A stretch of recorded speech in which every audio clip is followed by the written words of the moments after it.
오늘의 말씀 시편 65편 9절에서 13절 구약 847페이지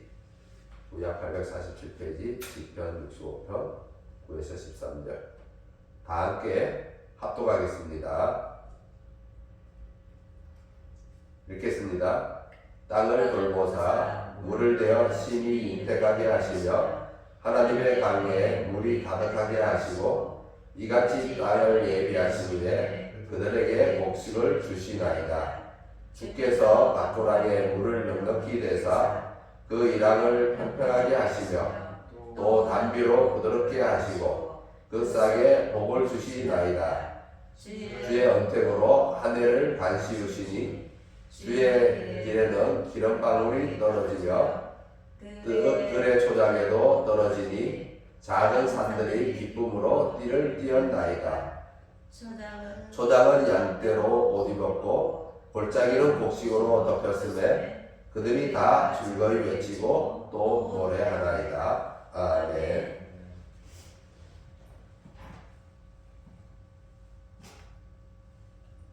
오늘의 말씀은 바꾸락의 문을 넉넉히 대사. 오늘은 추수감사주일로 하나님 앞에 예배를 드리겠습니다. 추수감사주일을 가리켜 추수감사절이라고도 하는데, 추수감사절은 한국에서는 기독교 절기로 11월 셋째 주일로 많이 드리고 있습니다. 그러나 이것이 딱 그날이다 라고 정해진 것이라는 말은 아니고, 교단이나 개교에 따라 다른 날이나 주일을 택해서 드리기도 하지만 우리 장로의 합동교단은 추수감사주일을 11월 셋째 주일에 드리는 것이 일반화되어 있습니다. 추수감사주일은 한 해 농작물의 결실을 보면서 또 좀 더 확장해서 생각해 보면 우리의 모든 한 해의 수고에 대해 결실을 통해서 하나님이 우리에게 주신 능력과 또 그 능력 위에 더하여 주신 은혜들로 인해 감사하는 우리의 마음을 주님 앞에 내어놓는 시간입니다. 우리는 추수감사주의를 통해서 천지를 창조하신 창조주 하나님을 묵상하고 우리에게 풍성함을 안겨주시길 기뻐하시는 아버지 하나님의 부성에 감사하며 이 땅에서 누리는 풍성한 결실의 기쁨을 통해 우리를 향한 하나님의 사랑이 무엇인지를 생각하며 이끌림을 받아 우리가 바라고 소망하는 궁극으로 나아가는 여러분이 되시기를 축원합니다.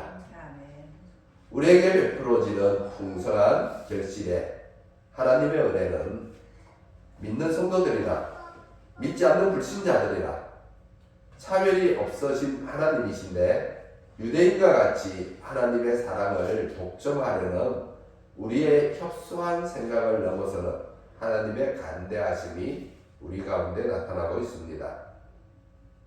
마태복음 5장 44절과 45절을 다 함께 읽겠습니다. 마태복음 5장 44절과 45절. 마태복음 5장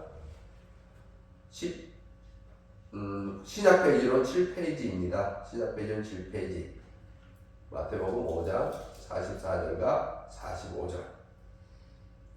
7페이지. 찾으셨으면 읽겠습니다.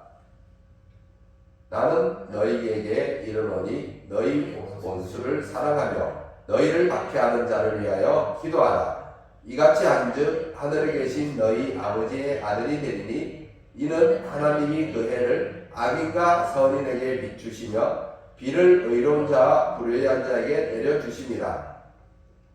이 말씀은 우리에게 주시는 말씀이기는 하지만 이 말씀을 주시는 안에는 하나님도 그러하신 분이다라는 하나님 자신을 담고 있는 말씀이기도 합니다.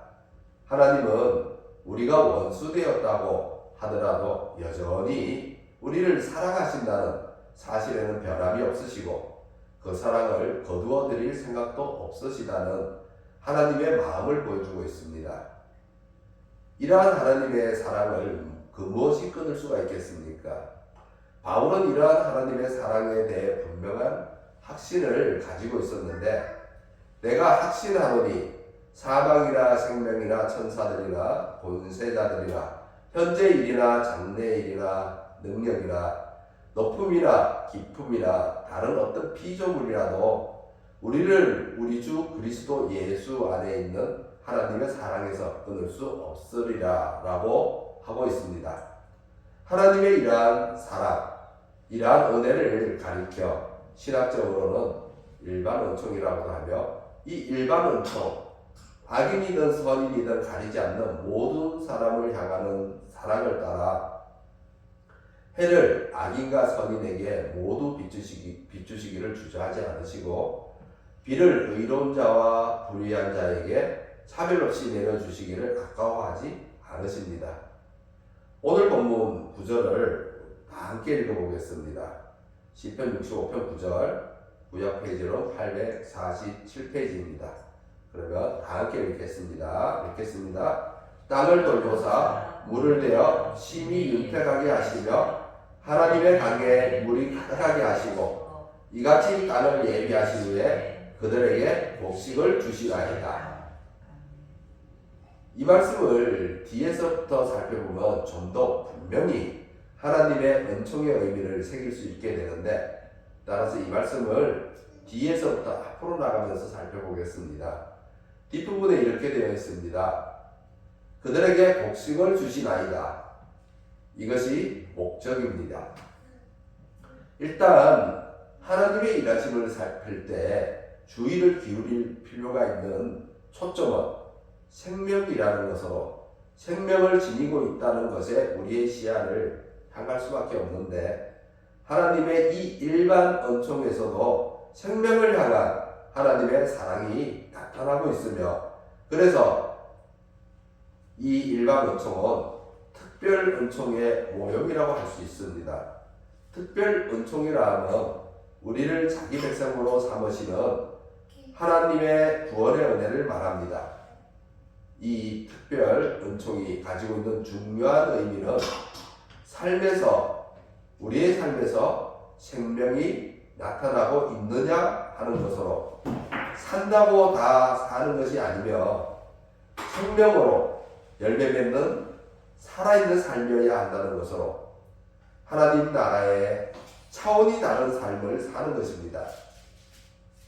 거룩한 삶을 살라, 영광스러운 삶을 살라, 하나님 나라의 시민으로서의 삶을 살라라고 하는 것이죠.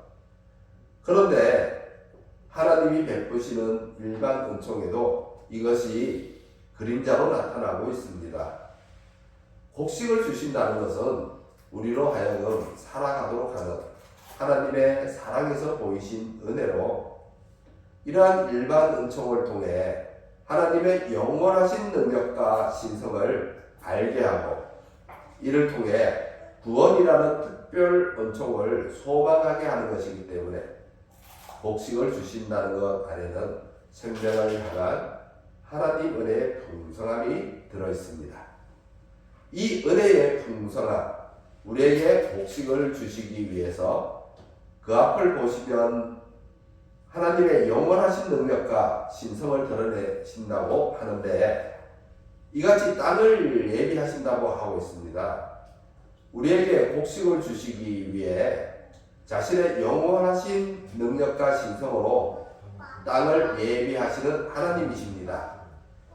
이같이 땅을 예비하신다고 하여 우리의 시야를 조금 더 문장 앞으로 이동시켜 보시면, 시편 저자가 하나님께서 자신의 영원하신 능력과 신성으로 우리를 위해 일하고 계심을 감사, 찬양하고 있는 것을 볼 수 있습니다. 창조 때에 물을 준비하시고 땅을 준비하시던 하나님이 여전히 같은 모습으로 우리를 위해 일하고 계시는 하나님을 다시 땅을 돌보사 물을 대어 심히 윤택하게 하시며 하나님의 강에 물이 가득하게 하시고라고 찬양하고 있는 것을 볼 수 있는데, 우리는 자연을 보면서 이러한 시편 저자와 같이 하나님의 영원하신 능력과 신성을 찬양하고 있지 못함을, 또 이에 대한 감사가 나의 마음에서 우러나오지 않음을 살필 수가 있게 되는데, 하나님의 마음에 합한 신앙인인 다윗에게서 이러한 신앙의 모습을 배워야 합니다. 우리도 다윗과 같이 하나님이 창조주이심을 아시면 이 자연을 통해 우리에게 베푸시는 하나님의 은혜에 대해 묵상할 필요가 있습니다. 요셉에 대해 일어났던 하나님의 일하심에 우리는 너무나 잘 알고 있습니다.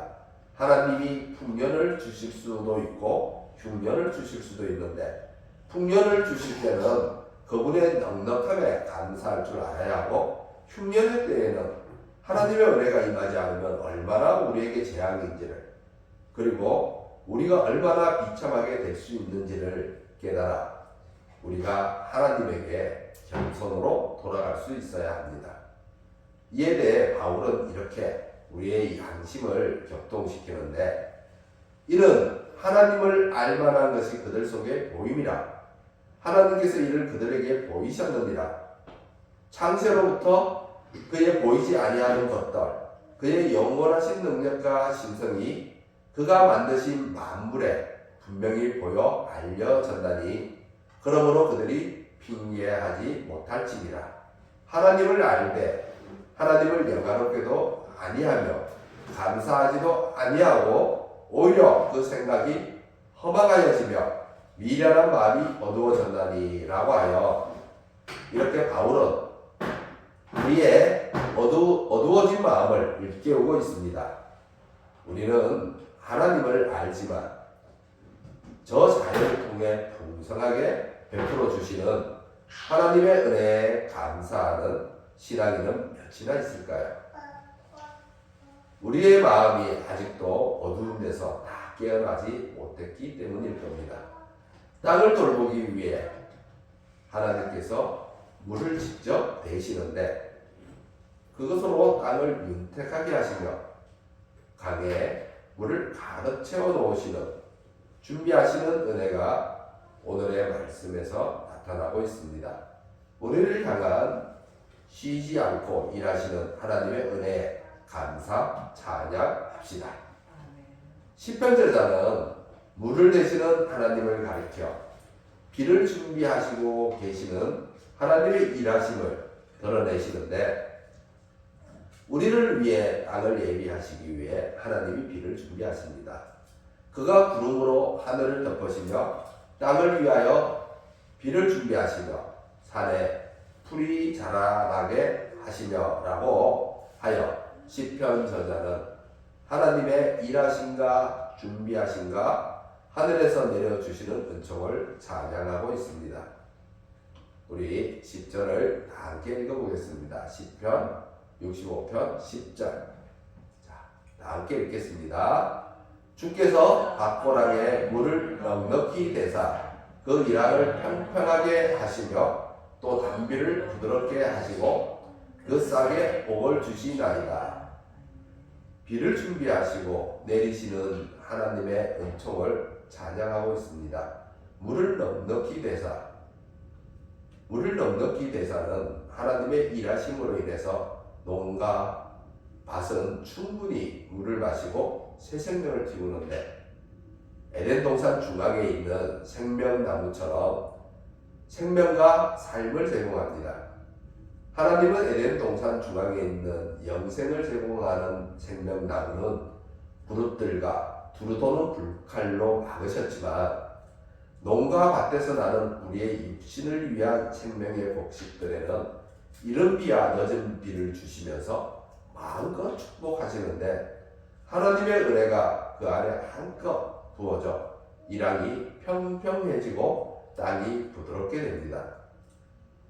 우리를 향한 그분의 자비의 넉넉함을 찬양하고 있는데, 이는 우리에게 아끼지 않으시는 하나님으로 생명의 싹에 복을 주시는 분이시기 때문입니다. 그러한 하나님이 생명나무로 가는 길을 그룹들과 두루도는 불칼로 막으셨지만 그것은 아주 막으신 것이 아니시고 장차 다시 그 길을 열 것에 대한 간절한 소망을 가지게 하기 위함이었습니다. 이는 단순히 생명나무의 열매를 먹고 맛보는 것을 넘어서 그 이상의 은혜를 우리에게 베푸시는데, 아브라함을 믿음의 조상으로 세우시고 믿음으로 말미암아 아예 생명나무에 접붙임을 하시려는 하나님의 더 크고 기쁘신 지혜입니다. 이를 위해 하나님은 추수기간을 정하시고 비를 준비하시어 이른 비와 늦은 비를 내려주시면서 이랑을 펴시고 땅을 부드럽게 하시어서 싹에 복을 주시는데, 사람들로 하여금 생명의 곡식들에 부어주는 하나님의 은혜를 바라보면서 추수 때를 기다리게 하는 것으로 아직도 육신의 사람들로 있는 구약의 이스라엘 사람들에게 믿음으로 인내하며 마음의 이랑을 펴고 마음밭을 부드럽게 하여 소망하는 것을 가르치는데, 우리가 우리 자신을 너무나 잘 알 것이 우리의 마음 밭에는 깊이 패인 이랑들이 많이 있습니다. 세상을 살면서 상처 입은 자리, 신앙생활을 하면서 긁힌 자리, 대인관계를 통해 찍힌 자리들이 모여 내 마음에 많은 이랑을 만들어내고 마음밭을 촉촉하게 하는 수분을 잃어가면서 딱딱해져 갑니다. 따라서 하나님의 은혜의 단비가 내 마음밭에 넉넉히 내릴 때 상처 입은 자리, 긁힌 자리, 찍힌 자리들이 메워지고 평평해지며 무한히 넓은 마음밭이 될 뿐만 아니라 단비로 인해 촉촉해지고 부드러워집니다. 우리는 이러한 은혜의 단비를 인내로 소망합니다. 우리는 이렇게 추수 감사주의를 통해서 육신의 소망의 인내뿐만 아니라 영생에 대한 소망을 위한 인내까지 가르침을 받을 수 있게 되는데, 땅에서 나는 생명의 곡식을 기다리는 인내를 배움으로 생명나무의 접붙임을 받을 날을 소망하게 하는 성도의 본이 되게 하는 것으로 등경 위에 올려놓은 등불이 되게 하려 함입니다. 농부가 이른 비와 늦은 비를 기다리는 것은 땅에서 나는 귀한 열매를 바라는 것으로 추수기한을 정하시는 하나님으로 인해 갖는 기다림이며, 이 추수기한을 정하시면 농부에게 소망을 주심이며 또한 마찬가지로 우리에게도 소망을 주시는데, 농부는 생명의 곡식들을 기다리고 우리는 생명나무의 접붙임을 기다리는데 풍성한 열매를 맺기 위해서 말입니다. 이 풍성함의 기쁨을 11절과 12절에서 다 함께 읽어보겠습니다. 자, 시편 65편 11절 12절을 읽겠습니다. 함께 읽겠습니다. 주의 은택으로 하늘을 간시우시니 주의 길에는 기름방울이 떨어지며 들의 초장에도 떨어지니 작은 산들이 기쁨으로 띠를 띄었나이다. 결실이 점점 더 맺어지고 있으며 추수때가 점점 더 가까워지고 있습니다.